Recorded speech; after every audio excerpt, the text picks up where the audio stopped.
All right. Hello, everyone. Welcome to the Millennials Are Old podcast. We remember it because you're old as shit and your memory's getting bad because you're an old ass millennial like us. And speaking of very forgettable things, let's talk about the 2009 Mark Neville, Brian Taylor movie Gamer.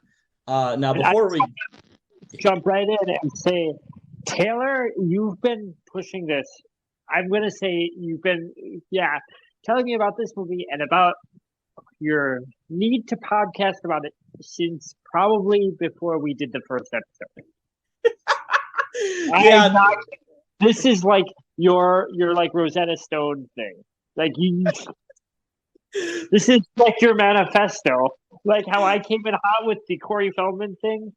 I'm not joking. It's no, you're totally right. So I guess before I get into the motivations of why I wanted to review this interesting film, Brian, did you have any history with this movie? No, it's exactly. I don't know if we talked about it. I believe when we when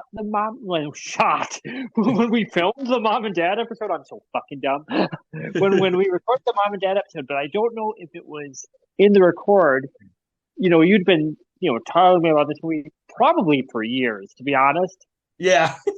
I'm not like anyone listening seriously, probably for years. This is such a Taylor thing to force me to know about, to force my brain to have knowledge about something like this. And it wasn't like that bad. It's part of the thing. That's no, my history of this was you telling me about it, and then I'd be like, no, and you'd be like, oh, you've seen Gamer, you've seen this DVD, you've seen it at Walmart, you've seen it at Pre-Played, which is one of the Wisconsin places we used to hang out and kill time and bullshit about movies, you know. And I was like, oh, yes, I have, because you would describe the title to me, and you'd be like, and it's got that asshole in it. What's his name? The guy I don't know. I can't remember his name because he's so generic. He's the main guy, the actor. Oh yeah, Gerard Butler. Yeah. John Butler. I can never remember that fucking guy's name. He's the singer of My Chemical Romance. Yeah. But yeah, no, I mean, so my history with this movie is I remember probably watching this movie when I was like 16 years old. That makes so much sense. Yeah. And I remember maybe I was 17 because I think this movie came out in like late 2000. Well, it did come out in 2009, but A formative film for Taylor.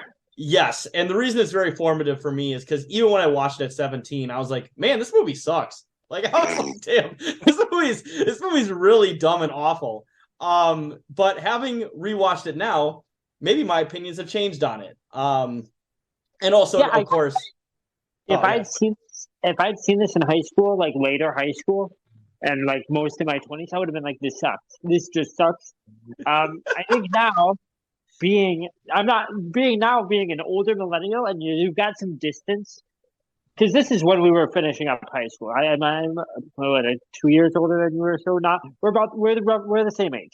yeah, So this is right as we're like in our entering our later teens. Is 2008, 2009. Mhm. So this would have been the high swing of the cultural moment of this movie, which to borrow again this piece of lore, we always say the hot couch guy thing.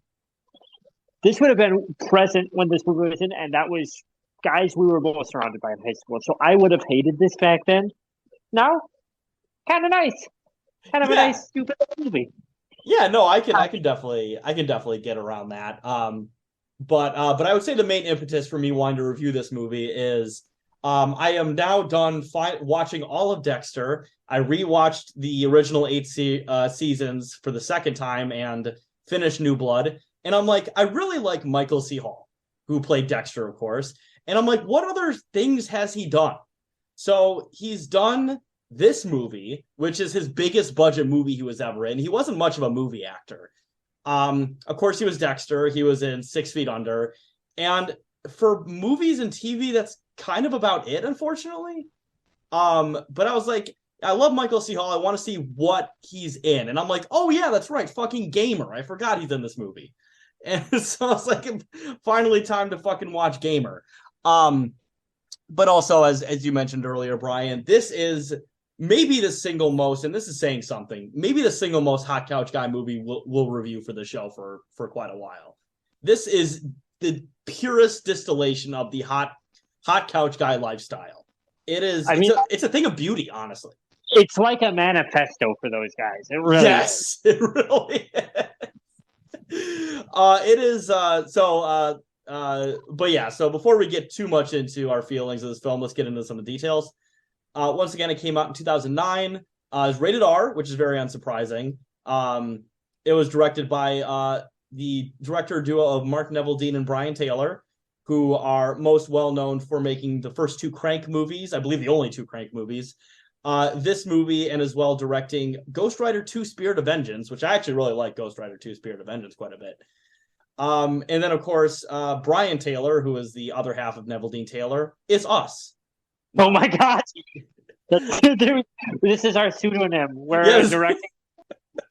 But yes, he was most well known for being the solo director of episode 3 subject, Mom and Dad, which I think, Brian, both you and I agree was a very enjoyable film. Yeah. No, that movie is so insane. Like that, this movie never really gets to that level of crazy to like transcend how dumb it is. Mom and Dad goes there. So it's just like, you're like, holy shit, I'm in it. Exactly. This movie was written by Mark Neville-Dean and Brian Taylor as well. Now, interestingly enough, one of the producers of this movie is, I can't remember what their name is at the moment, but they were one of the producers of $1 Million Baby, and they're an Oscar-winning producer. Another Hot Couch Guy movie. Yeah, here we go, Tom Rosenberg. Yes, but yes, an Academy Award-winning producer is one of the producers of this fucking movie. And it shows. Yeah, it really is. Just the production of this film is absolutely beautiful. I mean, the editing in this film, top notch. Special effects really good. The dialogue is just so prescient. It's just it's not like everything that made me hate action movies for like 10 years all rolled up in like half of a movie here. Yeah. But yeah, speaking of, this movie is about 95 minutes long, with about 10 minutes of ending credits. So the movie's about 85 minutes long. Yeah, the ending, the credits of this movie is 10 fucking minutes. It's hilarious. That they gave everyone a shout out, I guess. Yeah, right, exactly. The movie has a budget of $50 million and it grossed $42 million. So big box office fucking stinker. Ooh. It's surprising to me because, we're clowning on this movie and we're right to do so. This is not a movie that seems like a swoosh to me as far as just making money from this type of guy. You would think, right? But I think, and we'll get into it, but Michael C. Hall is in this movie, and Michael C. Hall is a fucking phenomenal actor. Yeah, but he was great in this. It made me almost want to watch Dexter, but I'll never watch a Prestige show. You know that. Exactly. But I think the problem with it is that, like, even though Dexter can be a hot couch guy TV show, Michael C. Hall is the kind of the opposite of a hot couch guy actor. That's not his vibe. Like, he's currently like fronting an indie band, and he also did the Broadway adaptation of David Bowie's like last like stage play. I mean, like that's not at all shocking that this guy, just having seen him in this movie and knowing what I know about Dexter, that this guy's in an indie band and like does like Broadway Bowie stuff, that all checks out with his whole vibe. Because he is like, and there's actually a lot of performances in this movie, but I'm just going to say it to get out. He is kind of unparalleled in this movie for what he's doing, and it seems like he's just throwing it off. Yeah, he really is. I think, honestly, not throwing it off like the movie, but like he's barely trying, and he's so far ahead of most of the other performers. Yeah, it's really funny, and like I know how you said you'll never watch a Prestige show, but like he is absolutely phenomenal as Dexter. Like he is a sympathetic yet terrifying yet relatable character all in one. It's honestly a really great show and a great portrayal. Man, it's a me problem, not a problem with the show. They all seem cool. I don't have the brain power. No, it's totally fair. And then the last detail here is on Rotten Tomatoes, it has a 30% critic score and a 39% audience score. So I guess the Hot Couch guys didn't like this either. They were like, I don't like being pandered to. Look, I will have my video games pander to me. I will have my Facebook posts pander to me. If I wanted to see a movie directed at me, I would see it in the form of an image macro with a skull on it that said, "If you make me cry, then you are dead."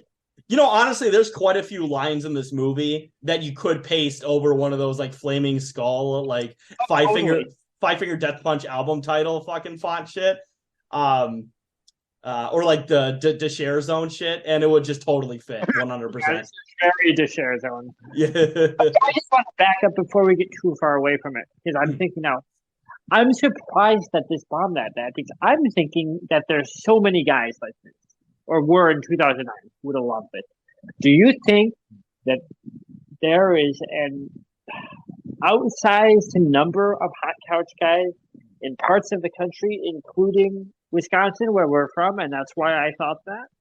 Because I gotta say, I do meet less of them here in Portland, or they're so different. so I think part of it is once again that Michael C. Hall is the main bad guy, and he's not obviously a hot couch guy kind of draw.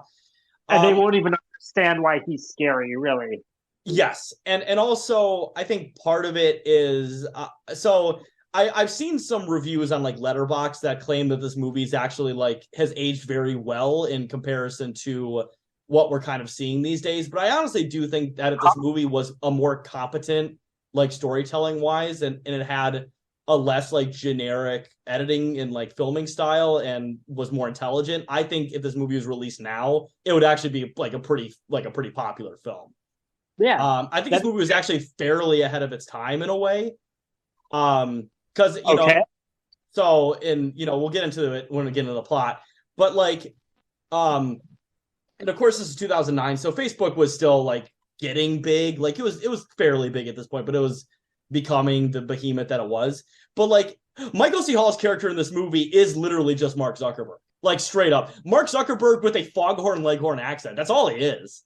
This guy's a little more human and likable than Mark Zuckerberg. I'm not trying to make like an easy joke. Even the Michael C. Hall character feels more human than the actual Zuck does.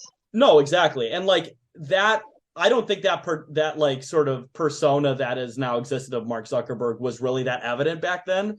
So I think if this movie came out now, people would be like, "Oh, that's literally just Mark Zuckerberg." But back then, people were like, "Oh, this is kind of weird. Like, what? This guy just wants to control the world through like the fucking like the Second Life in like a FPS game. Like, what the fuck?" But I think now people would be like, "Oh shit!" You're right. People would be like, "Oh wait, that's literally what Mark Zuckerberg is trying to do now." Like, it's I just I did not make the connection between the sim game and this and meta. Holy shit! Now I feel like I should have rewatched it with that kind of like folks. Taylor was smart enough to because we had several events, holiday season, delay the recording of this. Taylor was smart enough to do a rewatch. I was not. yeah. Going there 9 days later, going like, what? Yeah, but yeah, we'll get into those details when we get to the plot synopsis. But yeah, he's literally just Mark Zuckerberg, but 10 years before people realized what Mark Zuckerberg was trying to do. It's pretty funny. In 2009, people were like, rich people are just trying to make cool things for us. Yeah, exactly. They're not trying to control the world. They're not trying to eat lizards to gain their souls or whatever. Yeah, exactly. But yes, let's get into some of the trivia here. Now, there wasn't a lot of good trivia, but I found some pretty solid ones here. So first one here is Michael C. Hall personally recommended actor Sam Witwer for his role after Witwer played the character Neil Perry in Dexter of the very first season, who, for people, my Dexter heads out there may know, was the red herring for season 1 for the ice truck killer. Now, Sam Witwer is a great actor. He was great in The Mist, the Frank Darabont movie, if you've ever seen that movie.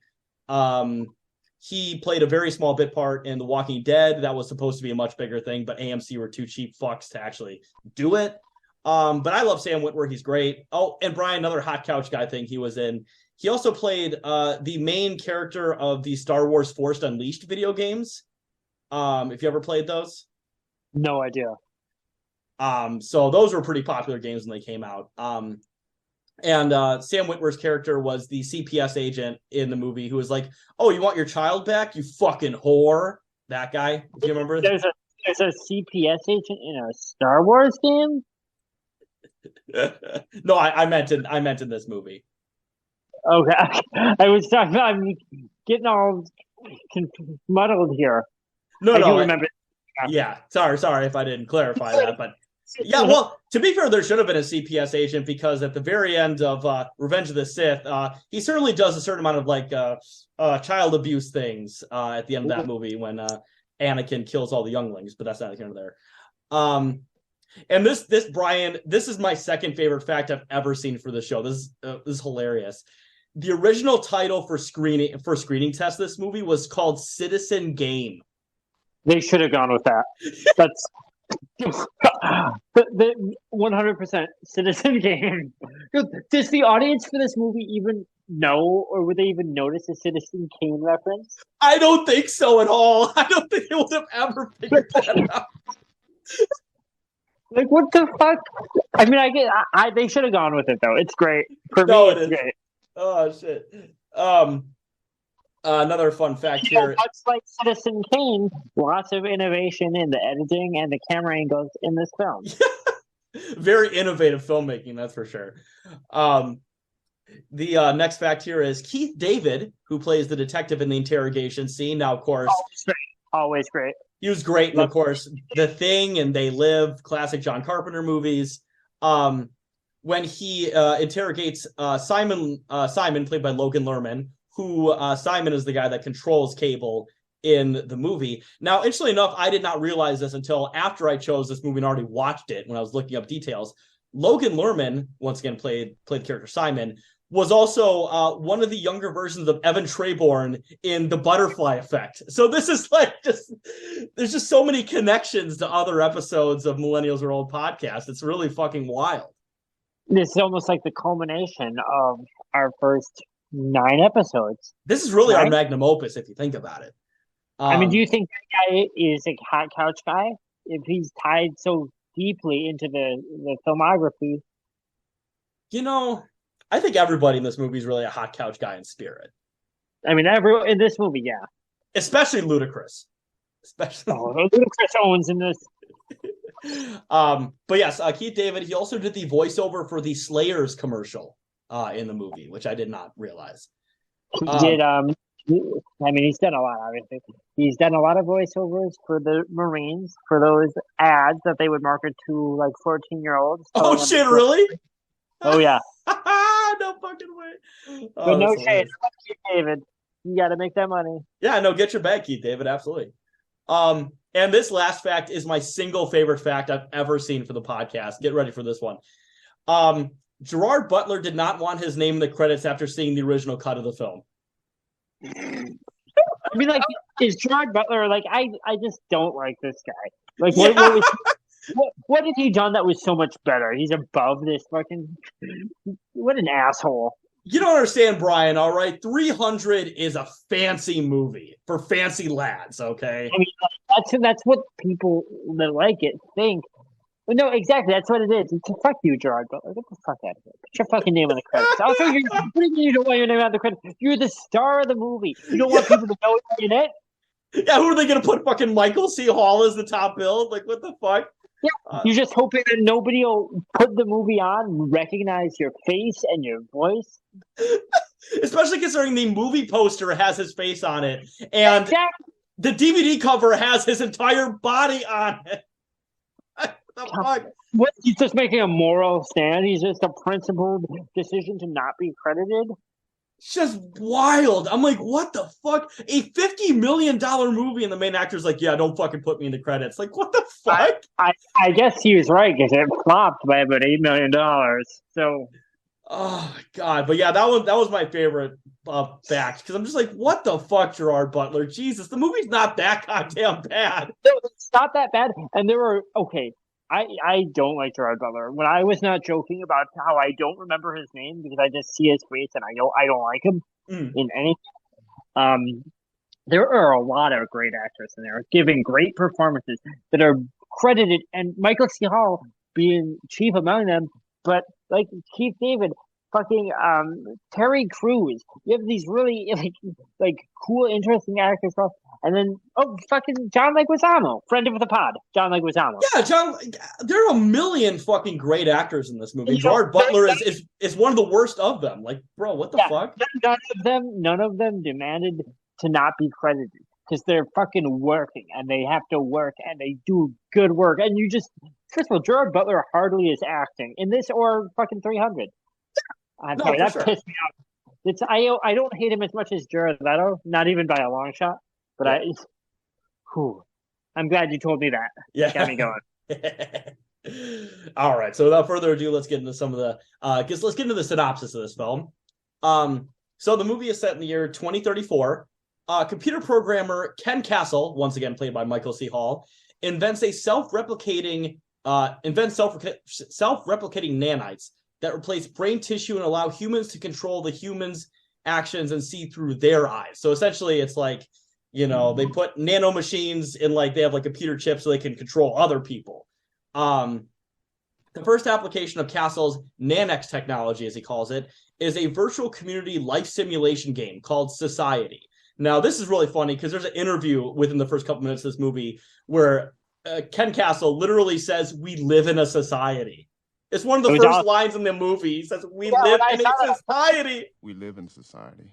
So that made me think, did that meme come from this movie? I obviously not enough people saw this movie for two, but when I saw this, I was like, oh, is that what this is from? Is that actually a specific reference to that? But obviously not.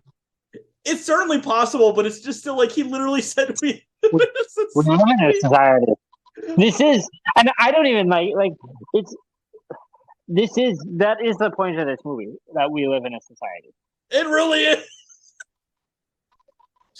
Oh shit. But yeah, Society allows gamers to manipulate live actors as their avatars. Now, I watched the special features, and even though I did mention how Ken Castle is basically Mark Zuckerberg, but as I've told you before, Brian, I think you have mentioned it before too, that Meta is the metaverse is basically just a shittier version of Second Life somehow. Yeah. No, it's exactly what it is. And Brian Taylor and Mark Neville-Dean in the special features specifically cited Second Life as the inspiration for the game Society in the movie. I mean, it almost just is Second Life. Yeah, essentially, yes. Including the sexual depravity, which we'll get into later. Society becomes a worldwide sensation, making Castle the richest man in the world. He then creates Slayers, a first-person shooter where the quote-unquote characters are death row prisoners using real weapons and specially created arenas.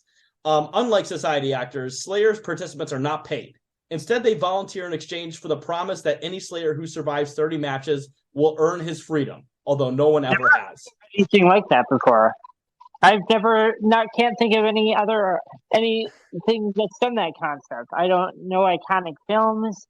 Certainly nothing in the action sci-fi genre. Have you ever seen it? Have you ever heard of anything like that?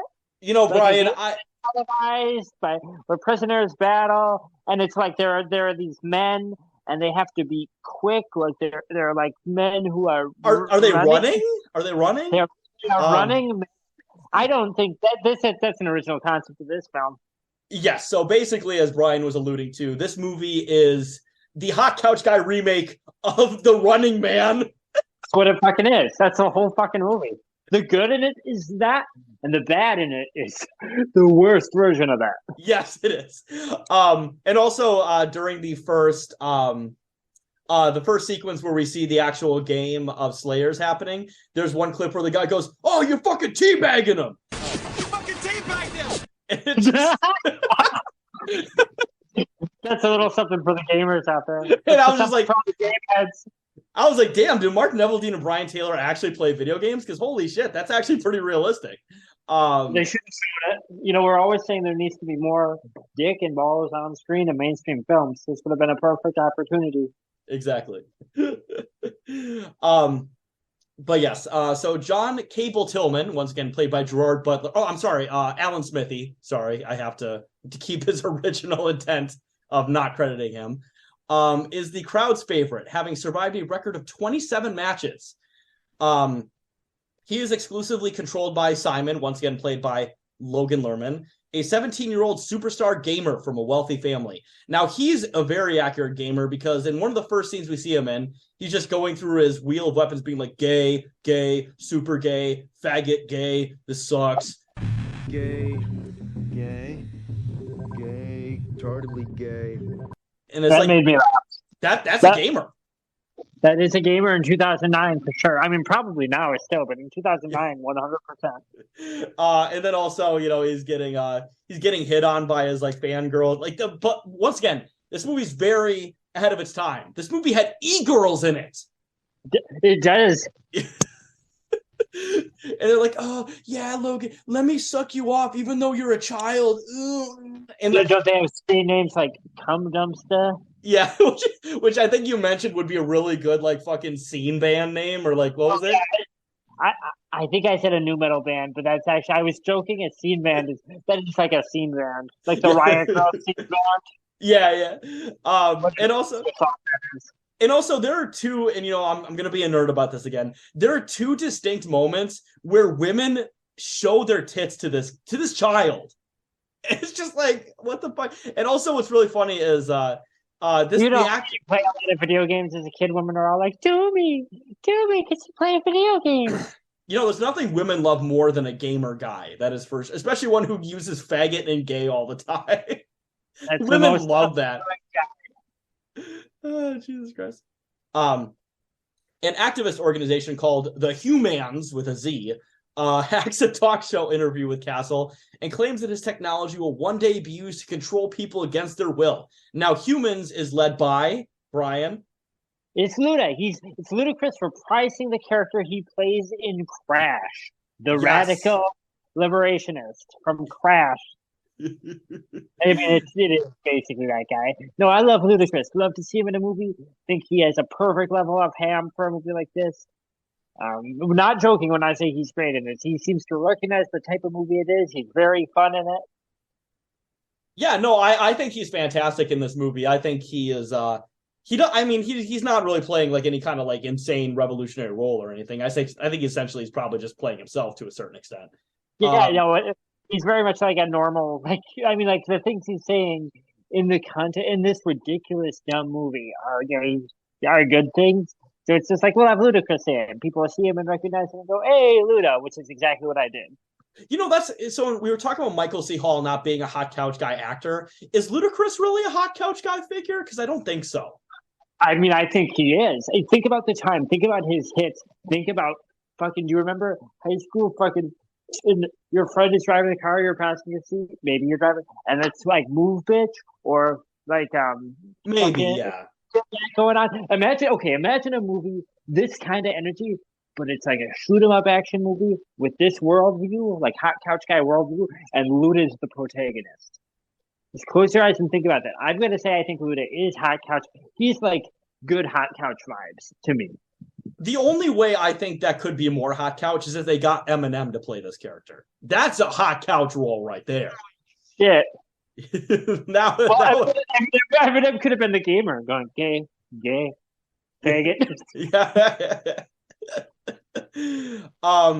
So the host of the interview is played by the actress Kira Sedgwick, who does have a more prominent role in the movie later on.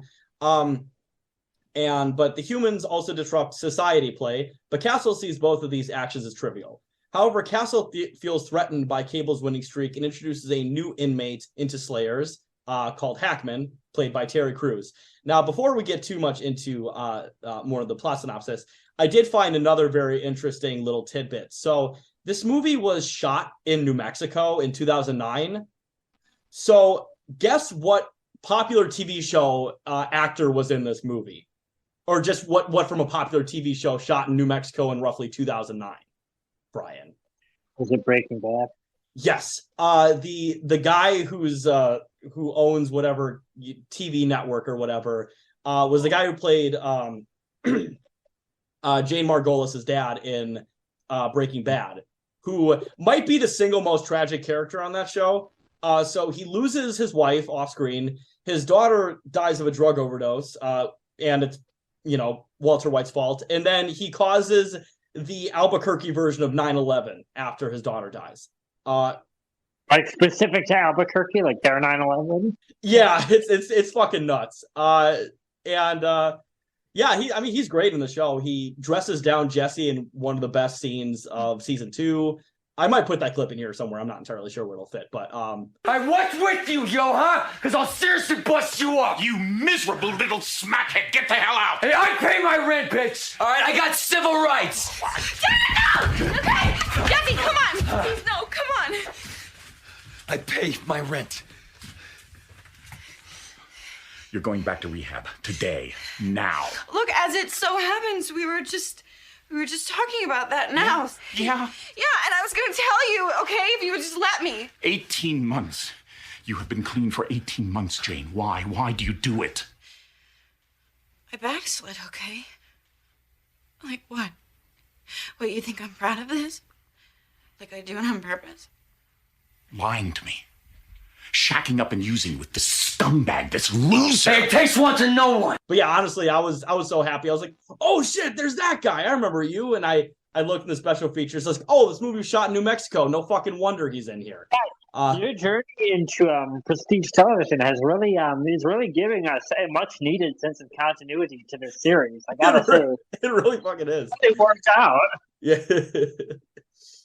But yeah, so Castle introduces Terry Crews, Hackman in the movie, specifically to kill Cable. Unknown to anyone else, however, Hackman. Yeah, Terry Crews always fit. Yeah, no, Terry Crews is also very enjoyable in this film. But unknown to anyone else, Hackman will not be controlled by a player, and thus must not be handicapped by the quote unquote ping that causes a small but dangerous delay between the player's commands and the Slayer's actions.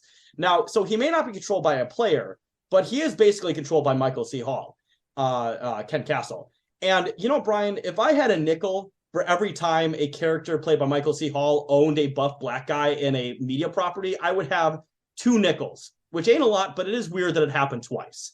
I will say that. Who plays him in the other property? Who's the buff black man that he owns in the other property? He owns Sergeant Dokes in Dexter. That's a, you know, not literal. It's a very specific quote that I'm going to put in the episode, probably right here. I've been waiting. Hope you don't expect me to comment on that, so you can record it on your hidden tape recorder. I wasn't born yesterday. You might have been for all I know. Your past was a bigger mystery than fucking Jimmy Hoffa. I tried every avenue, legal and otherwise. But there ain't no paper trail on the early years of Dexter Morgan. I guess there's no recorder running after all. No, man. Unlike you, I do everything out in the open. In that case, Sergeant, let me put this in the open for you. No matter what you try, no matter when, no matter how hard you work, I'll always be a step ahead of you for one simple reason. And what's that? I own you.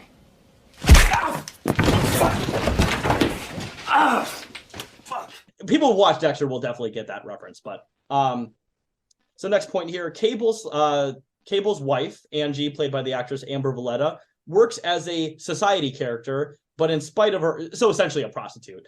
But in spite of her earnings, she is refused custody of their daughter Delia, who has been placed with a wealthy but unknown family. Once again, the CPS agent in the scene is played by Sam Witwer. And the person controlling her in society, because of course she's a surrogate for a gamer, is controlled by, let me see here.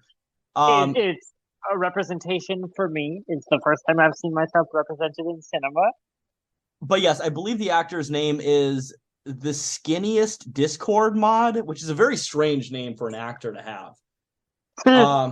But yes, he's this big fat guy who lives in his mom's basement, and the only thing you see him eating are bunches of waffles dipped in syrup. You know, I don't really care too much about the whole fat phobic discourse, but he's a pretty fat phobic character. This is actually, he's got like the CPAC mask. Yeah.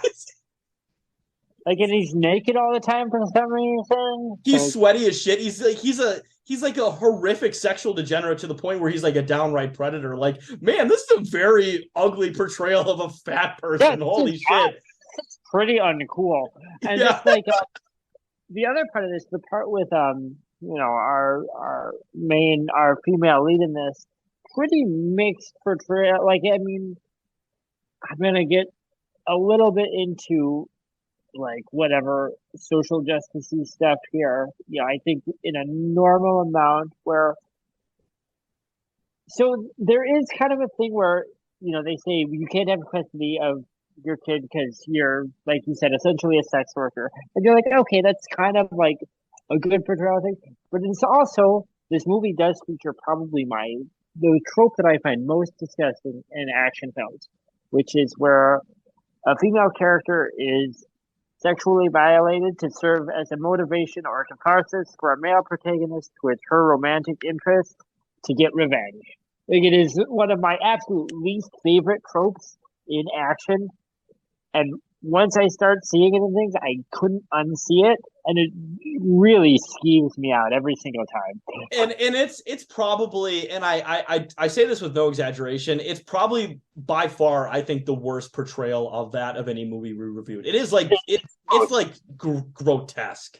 In this movie, I think it's especially grotesque because this movie is so cartoonish, and it thinks, yes. I think that it's showing it with a lot of gravity, but it's impossible for anything in this movie to have gravity because it's such a silly fucking movie. So you're just like, oh, this is unpleasant to watch, and it doesn't, it's tonally inappropriate for this type of movie. You know what I mean? Yeah, it's when I rewatched this movie for the first time, I'm like, oh God. Because when I was 16, I'm like, oh, whatever. But as an adult, man, I'm like, oh my God, what the fuck is this? Exactly. Like, Jesus. But yes. So next point here is the humans contact Cable and Simon separately, warning them that Castle has no intention of letting Cable live, and offer to create a mod that will let him escape, but only if Simon relinquishes control of the game.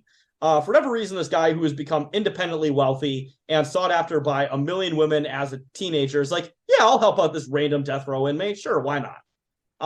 It's just makes no sense, but hey, whatever. It's the plot of this movie. To keep it moving. Yeah. The escape is successful, and he escapes by, before the game, drinking a bunch of vodka, then getting off the map and puking and pissing in a gas tank of an abandoned vehicle, and that starts it up. Do you know when you watch a scene and you shouldn't be frustrated by it because it's just a stupid movie, and I'm watching this and I'm going, this is so fucking dumb. I hate this fucking character. I hate this fucking guy. I hate his face. I hate that he's doing this because it's so stupid. It makes no sense. I know it's because it's a movie and it's just an attention thing. I know it's stupid to even think that, but when you're just like, I fucking hate this. It's so annoying. That's how I felt. Honestly, I think Neveldine and Taylor should share their vodka, puke, and piss recipe to create sustainable gasoline forever. Because this is just fucking so weird. Whatever. Yeah. But yeah, so the escape is successful, and news outlets report that Cable has been fragged, which puts Simon in a difficult position. He is labeled a cheater, locked out of his bank account, and investigated by the FBI for helping Cable escape. Now, the FBI scene is mostly pointless. Keith David's in it for like 2 minutes at most. But there's a funny line where Keith David's like, you're basically fucked, kid, so you might as well tell me everything you know. And the kid's like, well, I need something from you. He's like, what? He's like, I need a sandwich in like peanut butter, pistachio butter, walnut butter. Just give me every butter you have. And Keith David's like, wait, they actually have pistachio butter? That's crazy. And I'm like, was that like a deleted scene? Like, why is that in the movie? That's so out of place. Yeah, it's just so like out of fucking place. Like, what is the scene? With riffing. Yeah, it's just like, man, what the fuck? Yeah, I'm gonna need something too. No, really. And what might that be? Could you guys do a sandwich like peanut butter, almond butter, walnut butter, pecan butter, pistachio butter, pretty much any kind of, nut butter with some grape jelly. Pistachio butter. They make that? It's awesome. So, yep, after Cable escapes, he's brought to the humans' hideout. He refuses to help their fight against Castle, but learns of his ex-wife Angie's current location in society. Now, her current location is she's about to get raped by a character in the movie whose name is literally Rick Rape. So once again, this movie's very intelligent. Oh, good. It's a member of the Mentors. Yeah. He rescues her, escaping from both Hackman and Castle security forces. Now, there's a kind of, I don't know if this was a purposeful line, but when Hackman takes Angie and puts her in the elevator, he goes, "Shut up, bitch." And he like really enunciates the last like part of the word bitch. And I'm just like, did he mean to do that? Because that was actually kind of good, unironically. Yeah, it's kind of like a very distinct little tick that's always good for a villain to have. Yes. Oh, and we totally forgot to mention earlier, but John Leguizamo is in this movie. He gets killed during the second to last Slayers game, which is very unfortunate, but we'd love to see John Leguizamo on the pod. Rest in peace to this character. Yeah, I legitimately, that's the thing why Jared Butler insisting he's uncredited annoys me so much. Because Terry Crews, Leguizamo, like Keith David has this tiny role. They're all such good, interesting performers. They get shafted by this movie. Jared Butler gets the top bill, and he's like, "No, I'm above this." And it's just like, "Fuck you." Yeah, man, fuck you. These better, more interesting, more charismatic actors who like need to be credited because they need to work. They don't always star roles. I don't know, just annoyed me. Because again, we love to see Leguizamo. He's our sweet boy, one of our sweet boys. Exactly. But they are met on the outside by Gina, once again the talk show host, secretly assisting the humans. The humans deactivate the nanites in Angie and Tillman's brains, and Tillman remembers due to some weird, like, I don't know, what was it, repressed memory machine or something, so who knows how valid it is. And Tillman remembers that the original nanites were tested on him and one of his buddies in the army. Under Castle's control, Tillman shot and killed his best friend and was imprisoned for the murder. So Castle's responsible for... Because this Tillman shot and killed someone that he was brothers in arms with. But another famous Tillman... Oh, you know what? I'm not gonna finish that. Man, I didn't even get that until... Damn. That's great. Do you think they maybe did? Oh, never mind. I won't say anything. I don't know what you're referring to. I'm not even sure what thought I was going to, where I was going with that. That reminds me of when I was at an event and there was an FBI booth, and I said, "Did you guys kill MLK?" And they're like, "What? The civil rights activist?" They were like, "Of course we did." One more thing before we get too far away from it. The talk show host working with the humans highlights another important conflict in this movie: the conflict of ethics in gaming journalism. Yeah, 100%. 100%. This character, I don't know. I don't know how. I don't know if Zoe Quinn is better than this character, but I think this character gives her a run for her money. I'll just say that. But this was a very ahead of its time movie. Oh, Jesus. Upon learning that Castle is the wealthy father who adopted Delia, so once again, Cable is just eternally fucked. So Castle makes him kill his best friend. He ends up in prison for life, having to play this game to earn his freedom. And then the guy who forced him to kill his friend also adopts his daughter against her will. Like, man, this guy's just fucked. Yeah, when it rains, it pours, Yeah. This guy's more unlucky than fucking Ash Williams. Like, Jesus fucking Christ. Ash Williams is good looking, which you can't say for Gerard Butler. No, you really can't. That's actually true. Tillman. I'd watch this movie with Bruce Campbell and Gerard Butler. I'd watch almost any movie with Bruce in it. Oh no, for sure, absolutely. But yes, Tillman infiltrates his mansion to get her back. Now, I will say the last 15 minutes of this movie, I think, are by far the best. Oh yeah, the part where he gets to the mansion until the end are like by far the best parts of the movie. He locates Castle. Well, that's when your boy MCH gets probably the most steady screen time. Oh no, for sure. So he locates Castle, and there is a very short fight scene choreographed to some like 40s song or something. I'm not entirely sure, but it's like a show tune where it's like a novelty, like kid, like good ship lollipop type thing, yeah, right? exactly, where Michael C. Hall is just like doing some sort of like show tunes dance routine or something, and like Gerard Butler just like annihilates 20 guys. It's actually like a fucking fantastic scene. I love it a lot. Is it I've Got You Under My Skin? The song that you know, it's I think Frank Sinatra singing and stuff. Yep, that's it. That's it. Yeah, fucking great. Probably the single best scene in the entire movie, I would say. Very effective. Like one of the only scenes in here that I would say is just thoroughly effective. And that's probably because it's got, Michael Hall. There's another scene earlier that I failed to mention just because it's, it was kind of buried in there. But the scene where Terry Crews's character meets Alan Smithy's character, and he does the song from Pinocchio, I think, where he's like, "I have no strings" or something like that. Yep. That's good. I'm gonna kill you too on Sunday. Yeah, probably. That's why they put me here. I've got no strings. I've got no strings, so I have fun. I'm not tied up to anyone. They've got strings, but you can see there are no strings on me. That's genuinely very good. And it's like, oh, once again, Terry Crews is just just styling on Gerard Butler in this movie. And he needed those credits to get more work because, unlike fucking Gerard Butler, it wasn't guaranteed to him. Exactly. But yes, once again, he locates Castle, who reveals that his henchmen have already tracked down the humans' lair and killed all of them.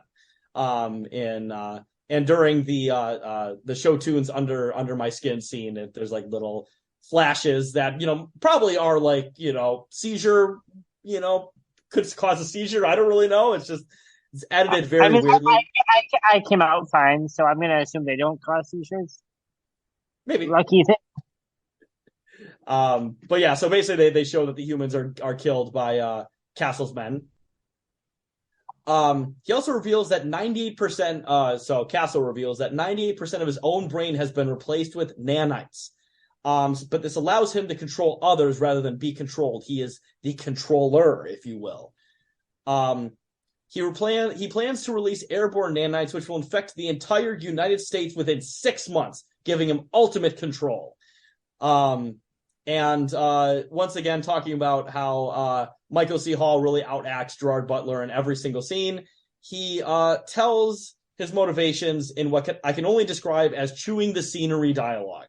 It's fantastic. Oh, yeah. It's a great, like a classic villain monologue.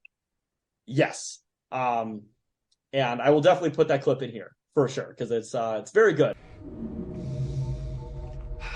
I wanted to thank you for leading me to them, by the way. The humans' cell, that is. Of course, sooner or later they'd be whistling my tune just like everybody else, but meantime, it was that little cracker program they dreamed up that got my attention. That was a genuine nuisance, no doubt about it. One thing even they didn't know, though, I'm wired too. I replaced 98% of my own noodle with nanotissue years ago. But mine's different. It's built to send, to transmit, whereas every other nanocell that I put out there, including the ones in your head, Cable, designed to receive. I think it, and you do it.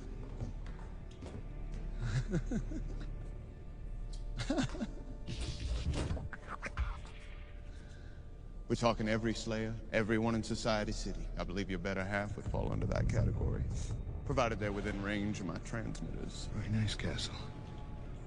So you got an army of psychotics and deviants to dance around for you. You're thinking small, Cable, but not as small as me. See, nanocells are real small. 1,000 times smaller than these dust particulates. You inhale it, they go to work, replicating, spreading like a virus, multiplying in exponentials. 6 months' time, I could have 100 million people converted, ditch diggers, porn stars, and presidents. Not one would be the wiser. 100 million people who buy what I want them to buy and vote how I want them to vote. Do pretty much damn well anything I figure they ought to do. And once again, Michael C. Hall's accent isn't that awful, but it does border on a Foghorn Leghorn accent at times. It's pretty funny. Oh, yeah. But yes, and then we see the final confrontation between Hackman and Tillman. Now, unfortunately, this is very short because Tillman just like fucking destroys Terry Crews. Like, he breaks his arm, he breaks his neck twice. He just like fucks him up so hard. One of the only action scenes in this movie, because we'll get to it when we get to our thoughts more, but most of the action in this, it absolutely does not work for me. This scene works pretty well. It's the closest any action scene comes in this movie to doing it for me. Yes, 100%. But yeah, so Tillman just absolutely fucking annihilates Hackman. It's wild. Tillman then attacks Castle after his win against Hackman, but is frozen in place as Castle explains that his men have reactivated his and Angie's nanites. Because when Castle's men infiltrated the Humans location, they decided to reignite the nanites, essentially just taking that little part of the plot and just completely erasing it, because who gives a shit. Unknown to Castle, Gina and Trace, one of the characters played by Alison Lohman, who I believe is Mark Neveldine's wife. So we got a bit of a nepotism play in the casting here. Escaped the murder of the Humans and passed into the Nanites, revealing the confrontation to the world and exposing Castle's plans, much to the disgust of the people worldwide. It also unlocks Simon's account, and restores his control of Tillman. Now, I did think it was funny when they're showing the like live feed of Castle and Cable's fight, because it's just like, oh, you fucking goddamn retard, I'm gonna fuck you up, and it's just like that's awesome. Yeah, I remember and we'll get to it, but just never mind, we'll get to that in a little bit. But yeah, so Castle tries to manipulate Tillman into killing his own daughter, but he resists, and then Simon's control allows him to attack Castle. He and Simon wrestle for control over Tillman, but Tillman tells Castle to imagine Tillman knife stabbing him instead. So he's doing a hypnotism trick. I'm not entirely sure. But it is really funny because he's like, oh, stop him from doing it, you goddamn retard. And it's like, that's an actual line of dialogue in the movie, which, to be fair, like some tech bro billionaire would fucking say that. So it actually kind of works. What the hell was this? Someone on the outside is sending him commands. We're being broadcast live. Damn the signal! Damn the signal! Goddamn retards! And then when it's being broadcast, so the whole audience in 2009 is like, hey, boo. Yeah, boo! You use homophobia in a way that I use homophobia, but I use it in a better way. Boo! Boo. And that's when they turn on them. Castle unconsciously does so, allowing Tillman to kill him and removing his control over everyone else. With Castle dead, the world... and I also love this. So after he kills Castle, Tillman's just like, hey, guys who like killed all the people that were responsible for getting me here in the first place and are like extremely evil, can you like get rid of everyone's control over the world? And they're like, yeah, sure, why not? Yeah, they're like, well, what do they say? They're like, good game, Cable. Yeah, like, good game. Like, yeah, you won, we might as well. Which is just hilarious to me. Like these guys have no loyalty. These guys are like their career. They've been an active part of this like tech fascism thing, and they're like, whatever. These guys have like as much loyalty as like the late Roman era fucking Praetorian Guard. They just don't give a fuck at all. Yeah. They're just like, all right, done. I want to go home. Yeah, they're like, man, I really got to catch the latest episode of Slayer. Oh wait, Slayers isn't going to happen tonight. Ah, fuck, what am I going to do? Like, I gotta go home and see Dexter. Yeah. Oh shit. But yes, with Castle dead, the world population cheers for the demise of their potential slaver and dictator, which that was a note in the description. I'm like, yeah, fuck it, it works. Tillman convinces his technicians to once again deactivate the nanites, freeing all the quote unquote characters in society and slayers. And the film closes with the Tillman family taking a trip down a country road, ending with the words, game over. Now, I thought the ending was very rushed. I don't know about you, Brian. They're like, yay, we win. No celebration. We're just going to drive down a country road. Sure, why not? I mean, agreed it was rushed, but also like I'm glad because not like this is not like a movie with a story you give a shit about. So yeah, whatever stories, plot's over. Just end it. Who gives a shit? I don't. Yeah.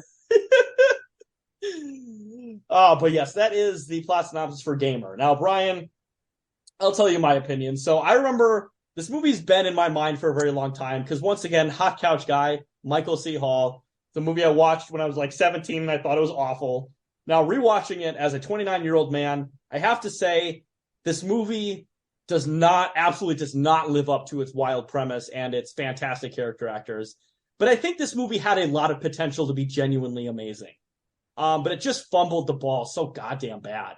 I think if it had a more distinct and interesting style and also more interesting direction, because even though I don't dislike Neville Dean Taylor films, they're more like video games or commercials than they are actual movies, and it just doesn't work for most of the things they want to make. And this movie is no exception. Yeah. My thoughts on this movie basically are, well, I would say I do think it's awful, but maybe not as awful as I'd expected, and maybe not in the way that I thought it would be. Mm-hmm. Well, the action scenes are awful in exactly the way I predicted. And it's funny, you say the video game thing, and that's been my primary thought for up until a couple years ago, that I would say I don't like action films anymore because they look like cutscenes from a video game. They look like shit. They're all gray. They're all militant.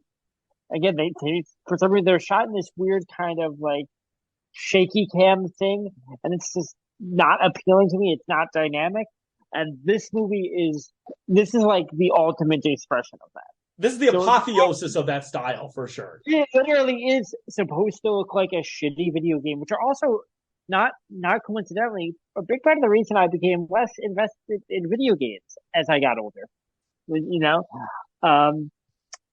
Don't like it. It also does this thing. I made a note of this in the game. The action scenes, it like skips, like it's kind of like glitching, like it's doing a frame skip.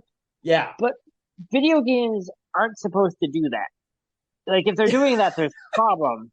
Yeah, what is it? This is it's like an underpowered graphics card or something. Like what the fuck is going on here?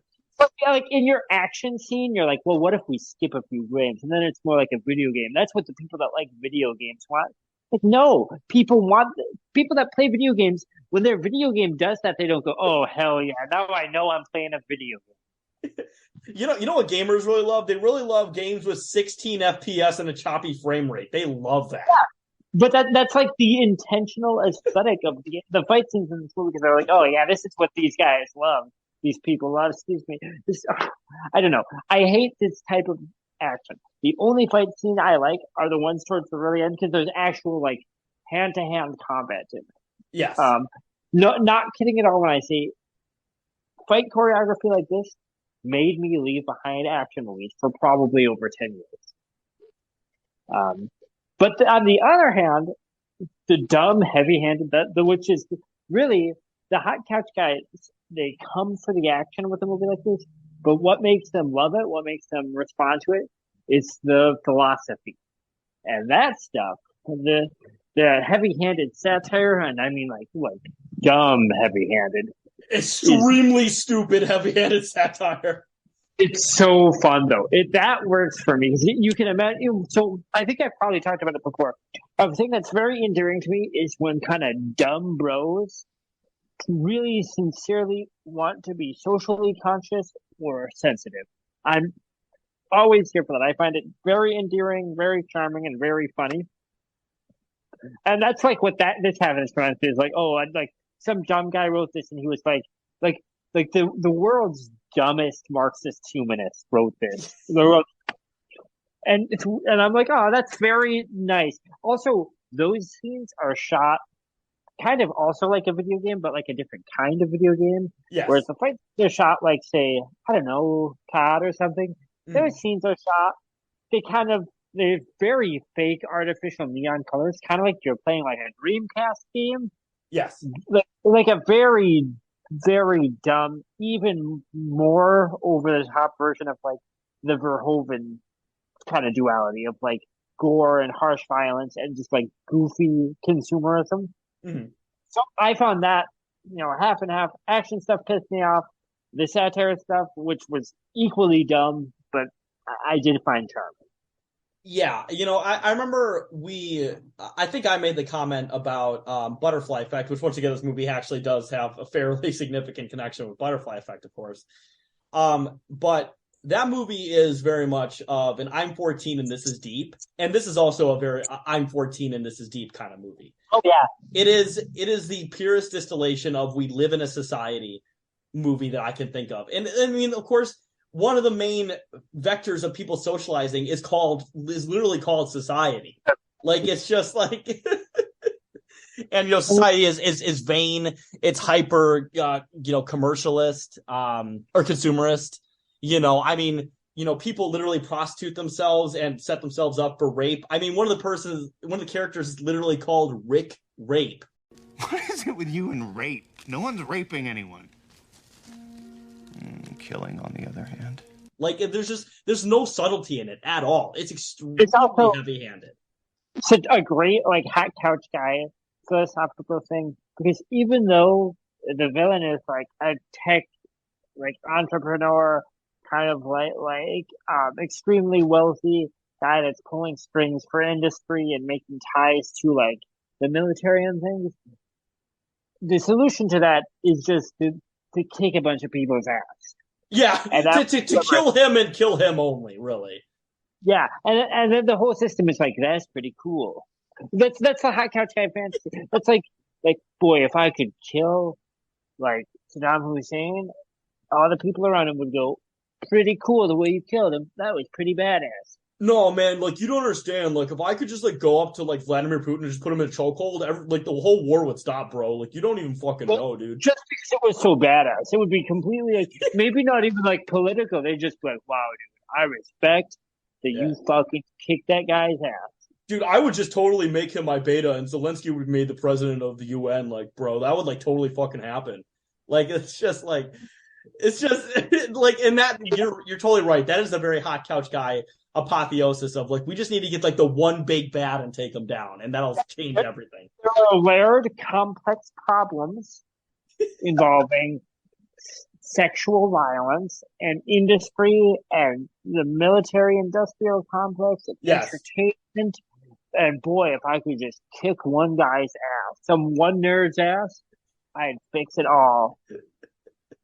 It's just like, and obviously I know this movie's made for teenage boys, but even then it's just like, come on, man, like, this is just so dumb. No, that would be fine. That would be fine. But the action in it doesn't kick ass. Because it doesn't. No, if it was like balls to the wall, like, I know we just talked about this. Like, let's say it was like I don't know, what did Jared Butler, do you think he can do, like, mixed martial arts? You'd say you get an MMA guy in this movie to do such an actually, like, a couple guys to beat the hell out of each other. This movie still kicks ass. And then all this stupid philosophy shit, you're like, oh, that's fun, that's nice. And then it bookends these fucking guys rocking each other's shit. Instead, it's this fake video game graphic that literally does not make any effort to look better than a video game, even though it's a film. And that should be, that's so frustrating. If they'd done, like, the choreographing on, like, that was, like, The Raid. Have you ever seen The Raid? If you want to see a good action movie with great choreography, The Raid is really one of the best I've seen in a long time. I'm looking it up right now.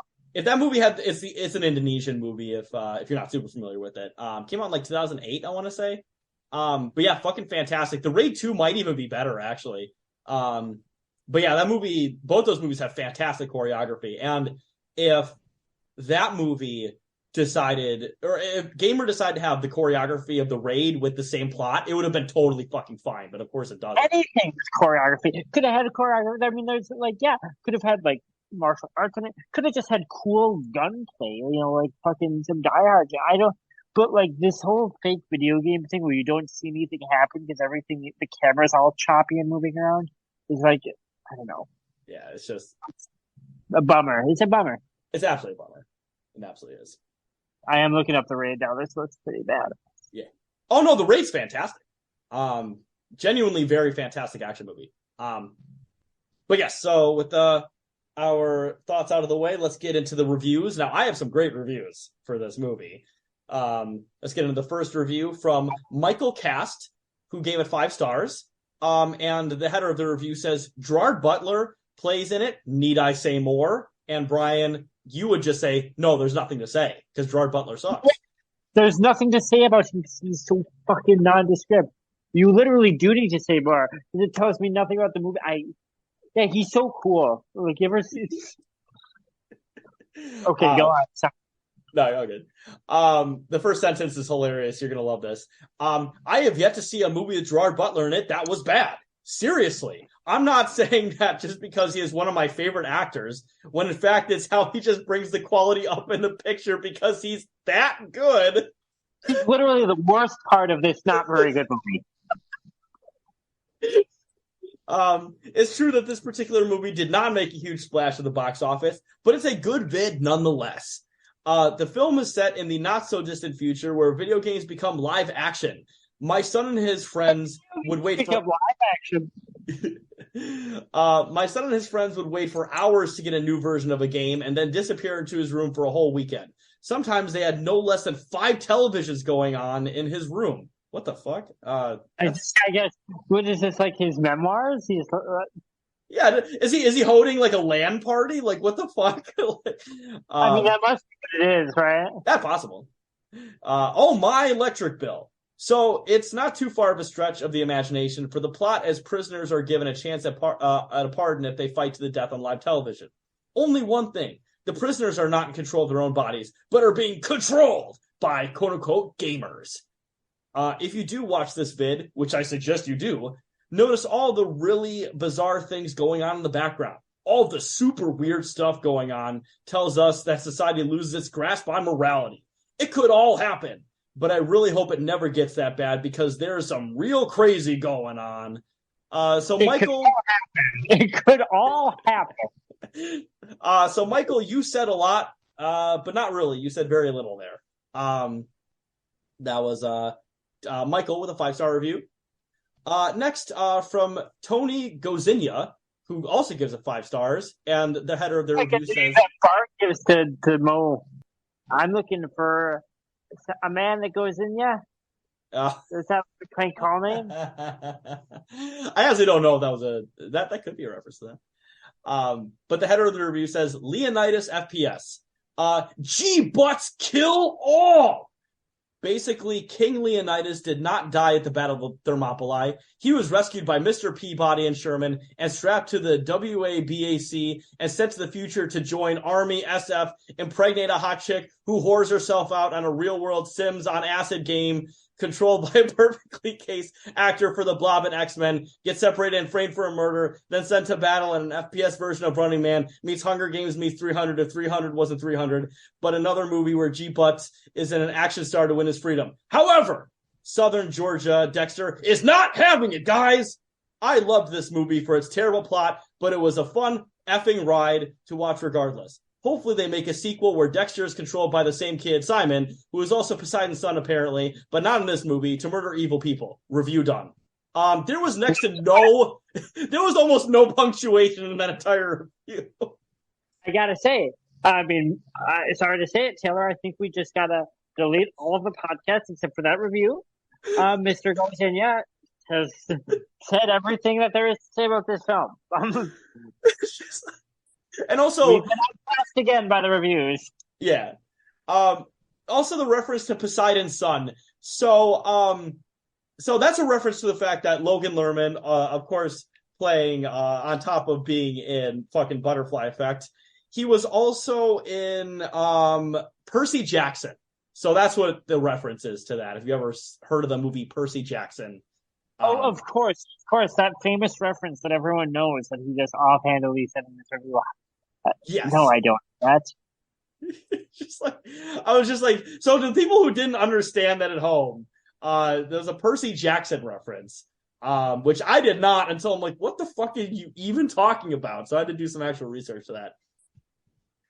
Oh, shit. Yeah, I thought for the first, half of that review, I thought it was written by, a schizophrenic person.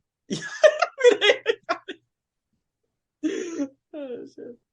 But yeah, next review here. Joel Wing gives it a 1-star review. The header of this review says, movie is a total mess of bad writing. The description of the review says, Gamer is all over the place. On the one hand, it tries to be this edgy critique of virtual reality and gaming, with Ludacris being an online rebel trying to warn the public about the billionaire Michael C. Hall, who runs the most popular internet site.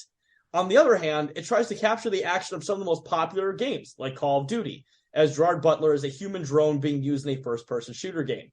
There are plenty of scenes of him running around battle sites with people getting shot and explosions all over the place.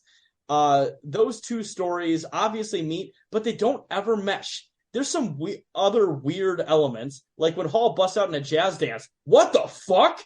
It's just some bad writing overall.